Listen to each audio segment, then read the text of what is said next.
Ever catch yourself in a reaction that feels, well, totally out of left field? Like someone says something pretty minor, and suddenly you're just disproportionately annoyed. Or maybe even surprisingly defensive. Yeah, or even the opposite sometimes, right? Feeling like you don't quite grasp the full picture of who you are. Exactly. Like there are these hidden parts just lurking. Well, these kinds of internal experiences, they're often clues, really, pointing towards the deeper architecture of our psyche, aspects that aren't always in the spotlight of our conscious mind. Right. And that's exactly where Jungian psychology comes in. It can offer some really powerful keys, for unlocking a more complete understanding of ourselves. It really can. So today, we're doing a deep dive into two core Jungian concepts that actually a lot of you have asked us about. The shadow and the animus. Okay, yeah.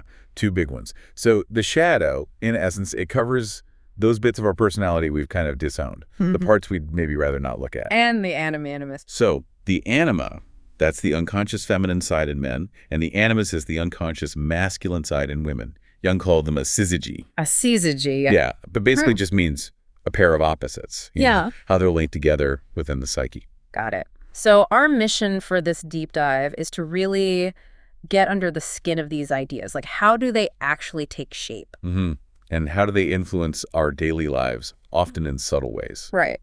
And maybe even offer some initial steps someone could take to start exploring this inner landscape themselves. Yeah, definitely. We've got a really great mix of material to draw on today. Some introductory guides, breaking down the basics. And more detailed stuff, too, like Wikipedia entries, some really interesting Reddit discussions, actually. Oh, yeah. And articles from Jungian psychology resources as well, so quite a range. Excellent. It sounds like we should be able to build a pretty comprehensive picture of them. I think so. Okay, let's dive in, starting with the shadow, often called our unseen companion. Who first brought this concept forward? What's the core idea? Right. So the shadow concept is absolutely central to Carl Jung's work, the Swiss psychiatrist who's founded analytical psychology. He noticed that as we go through life, we tend to become a bit, one-sided in how we see ourselves consciously. One-sided? How so? Well, we identify with certain traits, Right. right? The ones we think are good or acceptable. Yeah. But at the same time, often unconsciously, we push other parts of ourselves away into the background. Okay. And shadow work is basically the journey of bringing those disowned parts back into our awareness. So it's about moving beyond that limited view of who we are. What's the ultimate goal of doing this kind of inner work? Well, there are really three main goals, and they're all kind of connected. First, it's about creating more inner harmony. Okay. By acknowledging and integrating those opposing bits within us, you get less internal conflict, more inner peace, hopefully. Excellent. Second, it's about expanding our consciousness, becoming more aware of the full spectrum of who we are, the good and the bad, as we might label them. Right. And then ultimately, the big goal is moving towards what Jung called psychic wholeness, getting closer to our true integrated self. Psychic wholeness. That sounds pretty profound. So how does this shadow actually develop? Do we just arrive with it? No, not really. It's not something we're born with, fully formed like that. Yeah. It really develops based on our early childhood experiences. Ah, okay. See, young kids, they naturally express a huge range of emotions and behaviors, right? Joy, affection, but also frustration, anger, all of it. It's all just part of being human. Right, kids haven't learned that filter yet. So what happens to the expressions that maybe aren't so welcome? Well, as we grow up, we get all this feedback from parents, teachers, society about what's good behavior and what's bad or inappropriate. And we learn pretty quickly that certain things get positive reactions, help us feel like we belong, while others get disapproval, maybe even punishment. And that can feel like a threat to our basic needs, safety, belonging, esteem. Can you give an example? Sure. Like maybe a kid throws a big tantrum and gets sent to their room feeling isolated. Or maybe their playful energy gets shamed in class. Things like that. Okay, I see the dynamic. So to fit in and feel safe, we start pushing down those less desirable parts. But where do they actually go? Do they just vanish? No, not at all. They don't just disappear. They get actively repressed, pushed out of our conscious awareness and into what Jung termed the personal unconscious. Well, personal unconscious. Yeah, it's like this mental storage space for everything about ourselves we don't want to know or face. So they're still sort of active, but just operating from the shadows, literally. I think I read a metaphor about this somewhere. Yeah. Something about a bag we drag. Ah, Yes, that's Robert Bly's metaphor from his book, A Little Book of the Human Shadow. It's a really powerful image. It is, isn't it? He describes it as this invisible bag we unknowingly drag behind us our whole lives, just stuffed with all those rejected parts of ourselves we couldn't deal with as kids. Wow, that really paints a picture. Makes you think about what everyone might be carrying around. The guide you mentioned also had that story about the teacher. Oh, right, yes. That anecdote is a really stark illustration of how common the shadow is and, frankly, how good we can get at deceiving ourselves. What happened? Well, it was about this teacher who seemed incredibly moral, really upstanding in public. But then his private life came out, and it revealed this completely contrasting shadow side, manipulative, deceitful behavior, totally at odds with his public image. And the scary part. The really revealing part was that he seemed to genuinely believe his own constructed image. He wasn't consciously faking it, not entirely. That's sobering. It really shows this is a universal thing, doesn't it? None of us are immune, no matter how self-aware we think we are. Absolutely. Now, you mentioned Jung's kind of map of the psyche. Where does the shadow fit in that picture? Okay, so in Jung's model, simplified, you got a few key layers. On the surface, there's the ego, that's our conscious sense of I, who we think we are day to day. Right. Then there's the persona. That's like our social mask, the roles we play when we interact with the world. Okay. And beneath all that conscious stuff lies the huge territory of the unconscious. And the shadow is down there, in the unconscious. Exactly. The shadow contains pretty much everything about our personality that we're cut off from, those dark or disowned parts. But there's more in the unconscious too, right? Oh, yes. Jung also identified other key archetypes there, like the anima and animus, which we'll definitely get to later, and the self.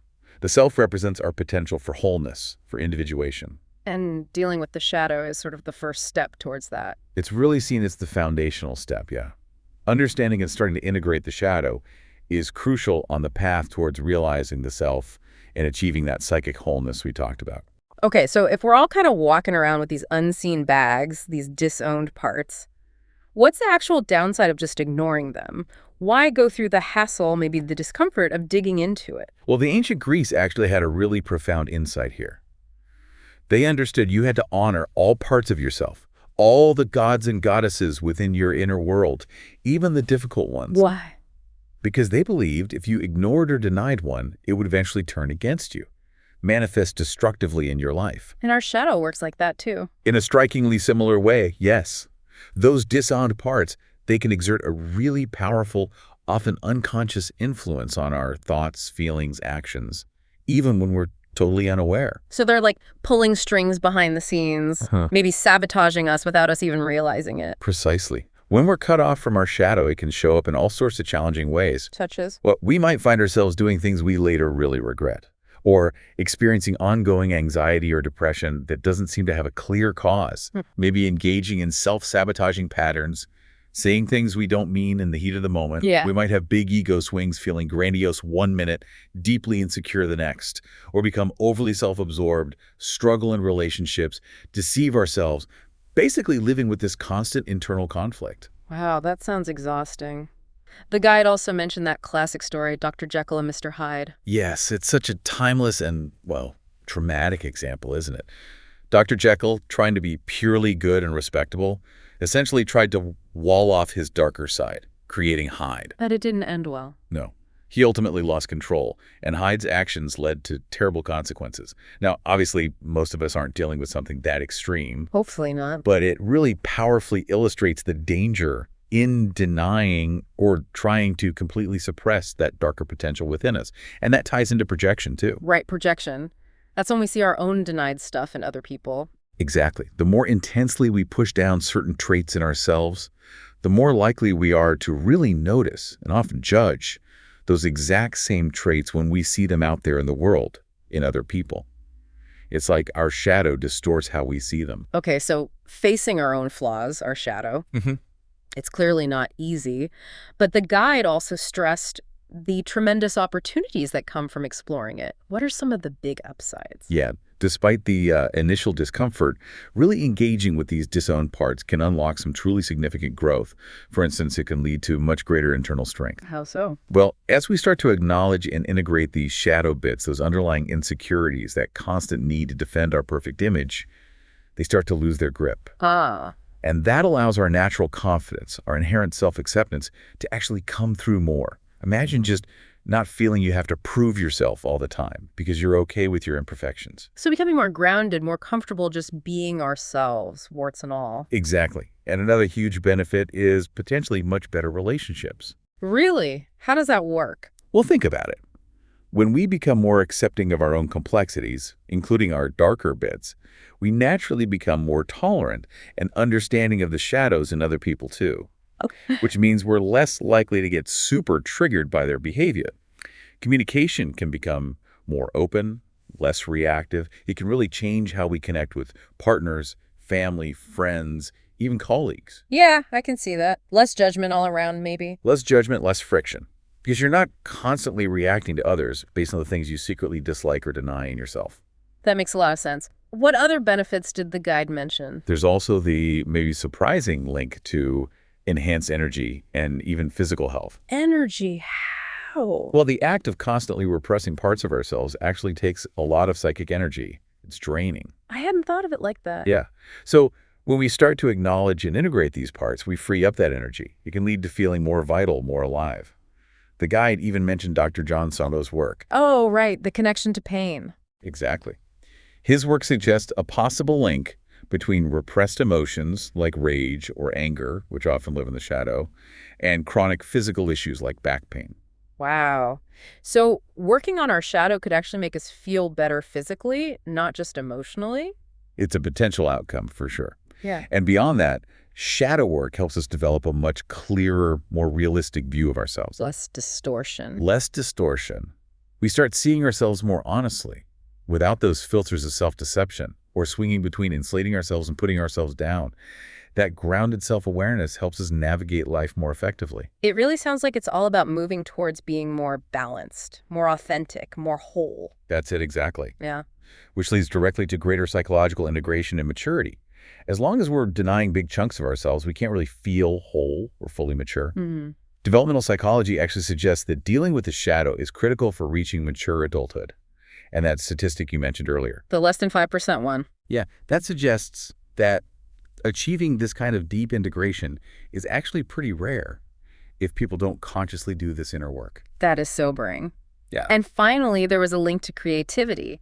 How does the shadow tie into that? Well, think of the shadow as this sort of untapped reservoir of potential, right? It holds parts of us that might seem unconventional, maybe rebellious, even dark. Okay. When we start integrating those, we gain access to a much wider range of human experience, emotions, instincts, perspectives that were previously off limits to our conscious mind. And that fuels creativity. It seems to. Psychologists like Maslow and Rogers noticed that creativity often flourishes in people who are psychologically healthy and integrated. And Jung himself saw his patients naturally starting to express themselves more creatively as they worked with their unconscious. Okay, this is all incredibly compelling. So for someone listening right now thinking, okay, I'm interested, but how do I even start exploring the shadow thing? What are some practical first steps? Yeah, the guide offered some really good practical tips for beginners. The very first one is about centering yourself. Centering. Yeah. Before you even try to wade into these sometimes murky waters, it's really important to find a calm, clear, neutral state of mind. Trying to do shadow work when you're already stressed or upset, well, it can just trigger your defenses and not be very helpful. So maybe like taking a few deep breaths, a bit of mindfulness for... Exactly, that kind of thing. Just create a calm inner space for reflection. The next really crucial tip is self-compassion. Being kind to ourselves. Absolutely essential. Looking at our darker side can feel vulnerable, uncomfortable. So you have to approach yourself with kindness, understanding, non-judgment. There's that Buddhist idea, Maitri, unconditional friendliness towards yourself. Maitri, I like that. Yeah. Yeah. And remember Jung's point. Everyone is in the soup together. We all have a shadow. It's part of being human. The guide even suggests a simple heart-centering exercise to start. That sounds like a good foundation. Gentle and supportive. What else? Increasing your general self-awareness is key. Just practicing self-reflection regularly, noticing your feelings, your reactions, your patterns, without immediately judging them. Just observe it. Just observing, yeah. That's the first step to noticing when your shadow might be in the driver's seat. And then, related to that, is courageous honesty. Being willing to see the not-so-nice stuff. Exactly. being willing to acknowledge those less flattering bits of yourself that you might instinctively want to deny. It can be uncomfortable at first, but like the guide says, the reward healing those inner splits, moving towards wholeness, is usually worth it. It's like being willing to peek in the dusty corners of your inner house, right? Even if you're not sure what's there. That's a great way to put it. And the final tip for getting started is to record your discoveries. Keep a journal. Yeah, keep a shadow journal. Because these disowned parts, like dreams, they can be really elusive, easy to forget once they surface. Writing things down helps track insights, spot patterns, and consciously integrate what you're learning about yourself. A private space to explore safely. Okay. Now, the guide also laid out some specific exercises. Can you walk us through a couple that might be good starting points? Sure. One really powerful one is just to watch your emotional reactions, especially the really strong ones, the negative ones. Why those? Because, remember projection, we tend to see our own disowned stuff in others. So if you find yourself getting intensely irritated or angry about something someone else does, pause. Ask yourself, could I have that same quality, even in a hidden way? And the guide also mentioned the golden shadow. Oh, yeah. What's that? That's when we disown our positive qualities and project them onto others. Maybe you really admire someone's confidence. Perhaps it's because you've disowned your own potential for assertiveness. Interesting. So if someone's need for attention drives me crazy, maybe I need to look at my own, maybe hidden desire to be seen. That's exactly the kind of inquiry, yes. And if I'm totally blown away by someone's artistic talent, it might point to a creative spark in me I haven't owned. Precisely. It works both ways. Another really useful exercise flows from this. Make a list of your personality traits, the ones you like, the ones you don't. Okay. Then, for each trait, honestly consider, does its opposite also exist in me somewhere, even if it's less obvious? Like, if you see yourself as super organized, where does the chaos show up? Acknowledging both sides is key to integration. That sounds really direct, a practical way to start bringing things into the light. Any other techniques? Using specific shadow work questions for journaling can be really helpful. Prompts designed to get you thinking about hidden beliefs, patterns related to your shadow. Like guided reflection. Exactly. The guide also mentioned automatic writing, just letting thoughts flow onto the page without censoring as a way to bypass the conscious mind sometimes.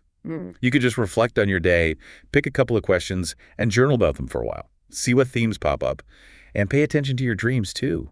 Shadowy figures or themes can often appear there. Right, dreams as messages from the unconscious. What about inner dialogue? That sounds a bit out there. It might sound strange at first, talking to yourself, but the idea is that our minds aren't just one single thing. We have different sub-personalities, different parts. Like different voices inside? Sort of, yeah. And when we ignore or push down certain parts, especially shadow parts, they can still influence us unconsciously, make us act in ways that surprise us. Okay. So inner dialogue is about consciously engaging with these parts, talking to them maybe in your imagination or in your journal. Jung called it active imagination. It helps you understand their motivations and integrate them, turn them from inner enemies into allies, maybe. So having a deliberate conversation with different bits of myself? Basically, yeah. And one more structured method is the 3-2-1 shadow process from Ken Wilber. 3, 2, 1. Yeah, step by step. First, 3. Pick someone you have a strong reaction to, positive or negative. Describe their annoying or attractive qualities in the third person. He is so critical, or she is so confident. Okay. Then 2, talk to that person in your imagination. Second person, why are you so critical, or how are you so confident? Right. Then the crucial step 1, become that person. Embody those traits. Speak as them in the first person.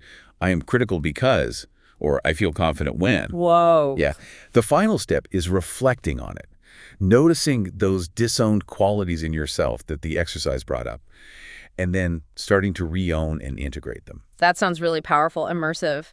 Okay, so we've talked about finding the shadow. What about actually integrating it? What does that look like? So shadow integration, fundamentally, it's about bringing those disowned parts back into your conscious awareness. And this is key, accepting them as part of who you are. Acceptance. Yeah. When you do that, you tend to feel less fragmented inside, less anxiety, less inner tension. Like that example, if you're always enraged by liars, integration might involve acknowledging your own capacity for dishonesty, even small stuff. And strangely, that can lessen your intense reaction to others. So it's about becoming more whole by owning all the pieces, even ones we judged.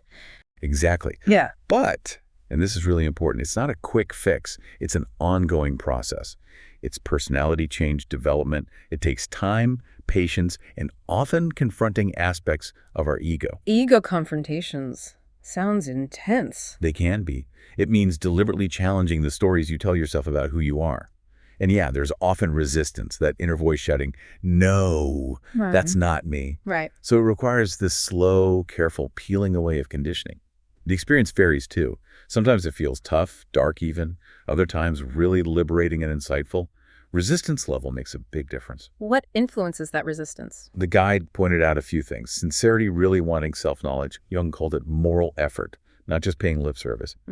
Curiosity helps too, valuing self-understanding, being open to the good and the ugly. Effort and persistence are vital. It takes energy. And finally, having that centered ability to observe yourself without getting totally swept away by the different parts or feelings that come up. Developing that inner observer. Okay, it makes sense. But if you had to pick one thing, what's the absolute key to integrating the shadow? Acceptance. Simple as that, but not easy. Can you accept the insights that come up, even when they clash with how you see yourself? The ego pushes back. It really does initially. Without acceptance, the resistance is just too strong. But with consistent observation, honesty, persistence, reality starts to sink in. You develop more maturity, become maybe softer with yourself, more understanding. It's like peeling that onion, layer by layer. So as we keep at it, the defenses soften and we embrace more of ourselves. What changes might we notice as this integration starts happening? Well, as those veils begin to drop away, you might become aware of subconscious tensions you didn't even know you had. Physically or mentally? Both, often. Maybe a chronic unease you just lived with. As you integrate, these tensions can start to resolve, even disappear. That inner conflict starts to harmonize. Well, that's inner noise. Less inner noise, yeah. Your sense of identity becomes less rigid, more fluid. You're less attached to maintaining a specific image, more comfortable just being. It's really about dismantling the false self, that persona, and paving the way towards your true self. Alan Watts had some great things to say about accepting the shadow being essential for wholeness. It sounds like a really profound journey towards authenticity and peace. Okay, let's shift gears slightly. Let's talk about the anima and animus, also key Jungian concepts and often linked to the shadow, right? Yes, absolutely crucial and definitely related. So Jung defined the anima as the unconscious feminine side in men, and the animus as the unconscious masculine side in women. Together, remember, they form that syzygy. The pair of opposites. Right. And importantly, Jung saw these not just as personal traits, but as powerful archetypes stemming from the collective unconscious, that deeper layer we all share. So it's bigger than just our own individual experience of gender, more universal. Exactly. He saw them as these sort of animistic parts within the self, connected to that shared human experience. Now, while that's the traditional definition, some of the Reddit discussions offered a broader take. Oh. Yeah, suggesting we could see anima animus more like the interplay of yin and yang energies within everyone, regardless of gender. One user even had a more cosmic view, anima as oversoul, animus as spirit. Interesting. A more modern or perhaps inclusive perspective. Now, the sources laid out stages of development for these. Can we walk through those, starting with the anima in men? Sure. Jung outlined 4 stages for the anima. First is Eve. Here, the anima is seen mainly as the object of basic needs, desire, provider. Maybe a dependent relationship with the feminine. Okay, stage 1. Second is Helen, like Helen of Troy. Represents recognizing worldly achievement, intelligence in women, but maybe still lacking deeper internal qualities in the man's view. Wow. Third is Mary, often seen in a virtuous, maybe even idealized or dogmatic way, more about perceived purity. And the fourth, most integrated stage, is Sophia, meaning wisdom. Here, the feminine, both inner and outer, is seen as whole, human, equal, wise. Not just an object or ideal, represents real integration. So a progression from basic needs to a more whole integrated view. What about the animus development in women? Similar stages. 4 stages there too, represented by male figures. First is Tarzan. Tarzan, seriously. Huh? Yeah, representing just raw physical power dominance. That's the first stage. Okay. Second is Byron, the romantic poet figure. This represents initiative, planned action, romance, maybe an action-oriented approach. More sophisticated. The third is Lloyd George, the orator, the statesman. This embodies the power of the word, intellect, persuasive argument, like a professor or leader figure. Select an influence. And the fourth, highest stage is Hermes, the messenger god. Like Sophia, this transcends just intellect or action. It's about meaning, spiritual guidance, mediating between conscious and unconscious. So again, a journey from raw power towards intellect, and finally, deeper meaning and guidance. I remember reading something from John Sanford about managing these. Yes, Sanford said the key is recognizing when the anima or animus is influencing you, and learning to tell that inner influence apart from outer reality. For women developing the animus, it often means cultivating independence, expressing their own beliefs clearly. And Marie-Louise von Franz noted a developed animus can actually make women more receptive to new creative ideas. It really sounds like those final stages, Sophia and Hermes, are about integration and wholeness, moving beyond stereotypes. Exactly. They're described as dynamic, open-ended, pluralistic, not fixed ideals. And they act as bridges to the self, that core of our being, and maybe even the collective unconscious. How does all this animus-animus stuff connect to Jung's big idea of individuation, that journey to becoming fully ourselves? They're absolutely central to it. Becoming aware of, exploring, and integrating the anima and animus is a huge part of individuation. These inner dialogues help us understand our relationship with the inner and outer worlds. So it's about not being controlled by them unconsciously. Right. Not being controlled, not projecting them unhealthily onto others. It's about accepting all of ourselves, including these vital feminine and masculine dimensions, and finding that deeper connection through them. The Reddit discussions also brought up some real-world stuff, like projecting neediness in relationships. Yeah, that was a sharp point. If our own anima or animus isn't well integrated, we might unconsciously look for our partner to fulfill those needs, leading to dependency. Integrating them allows for healthier relationships based on wholeness, not need. And someone mentioned mommy-daddy complexes. Right. How unresolved childhood issues with parents get projected onto partners through these animus-animus dynamics until we make them conscious and integrate them. So old patterns repeating. The sources also had a warning, though, didn't they? About identifying too early with the animus. Yes, a Jungian caution. Don't mistake animus-animus integration for full wholeness, especially if the shadow work isn't well underway. It can be a way to bypass facing the tougher shadow stuff. True individuation needs both. Got to do the groundwork first. One Reddit user struggled to make this practical, giving examples. Yeah, like a woman with a weak animus lacking agency, or a man with a weak animus struggling to express feelings. Those are relatable ways these concepts can show up. And there was that other interesting Reddit take, flipping the gender association. Oh, right. That user suggested maybe anima is more masculine, as the active yin energy engaging with the world, and animus more feminine as nurturing inner spiritual growth. A really different way to think about those entities. Fascinating how these ideas can be interpreted. Okay, let's tie it all together. How do the shadow and the animus, connect to that whole individuation journey? Well, individuation, remember, is that lifelong process of becoming uniquely wholly ourselves. Jung saw it driven by this innate urge to self-realize. Right. And it unfolds in stages. Confronting and integrating the shadow is usually seen as a crucial early stage. Then exploring and integrating the anima and animus tends to come next. Building on that foundation, they're both vital steps towards that ultimate goal of the self. So shadow work clears the path, in a way, for the animus work. Often, yes, it creates a more stable base. And those techniques we mentioned earlier, like active imagination and dream work, Yeah. they're powerful tools for engaging with both the shadow and the animus. Active imagination lets you dialogue with them consciously. Dream analysis helps decode their symbolic messages. Though, as analysts advise, approach deep unconscious work mindfully, maybe with guidance. It really paints a picture of this intricate, ongoing, but ultimately really rewarding path of self-discovery.